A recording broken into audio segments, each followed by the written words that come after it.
Ош шары Жібек жолу базарынан достор сон болған места сатыға чиіп қалды. Бизнес қылам деген ағайыны достор бастары болғанда да бүгін Ош шарының Жібек жолу базарының официальный açılışı болып атат достор. Қараңыздар, елдің бары мына ушул жерде. Қысқасы сіз мына ушул жерден бизнес қылған болсаңыз, сіз ешқашан адашпайсыз. Достор, біз сатылып жатқан жерге келдік. Ең эле жакшы жерден келе турган болсо, бул жакта Келечек базары бар, кааласаңыздар бул жакта Ош базары бар. Достор, эки базарга караганда салыштырмалуу бул Жібек жолу базарындагы бул контейнердин месталары чоң квадрат метрдагычы. Жакшы жерден келе турган бұл жерде достор парковкада лайықты машиналар өтө көп. Анан достор караңыздар, ең жакшы жери В-блок 4-чү катар жакшы жерден келсе проходимость. Бул жерден дайым көчөдөн мына жерден адамдар өтүп турат. Биринчи место болуп калат. Эми бул жерден метр квадратына келе турсак, достор 12 метр квадрат 3-кө 4. Бир катар астына плитканы төшөйсүз, анан бир сообщишка калып туруп ремонт кылып, соң базарды зыңгырап иштетсеңиз болот экен. Кааласаңыз мына жерде 2 этажын бөлөсүз дагы үстү жаңы склад кылып койсоңуздар болот. Достор,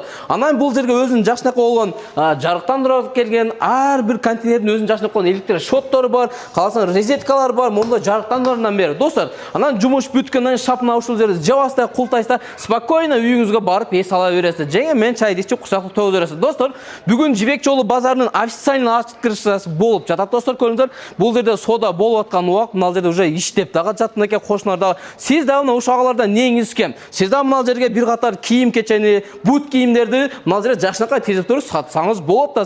Сиз магазинди ачтыңыз, бул уже сиздин клиенттериңиз бар деп айтсак болот. Эми достор, басынан келе турган болсок, $14,000 бир аз кем бар, сүйлөшүү жол бар. Варианттарга келсек, бир гана машиналарга бар экен достор. Жакшы машиналарыңыздар болсо, вариантка алмаштырып берсеңиздер болот. Же доплата кыласыз, же кошуп бересиз. Достор, толук маалыматты ээсинен аласыздар, номерлерин жазып коем, документтери ээси айтты, так данады. Видеону достор менен бөлүшүп коесуз. Баягы колунда акчасы бар, акча быр деген агалар бар го. Мына ушулар менен видеолорду поделиться кылып жөнөтүп коюңуздар.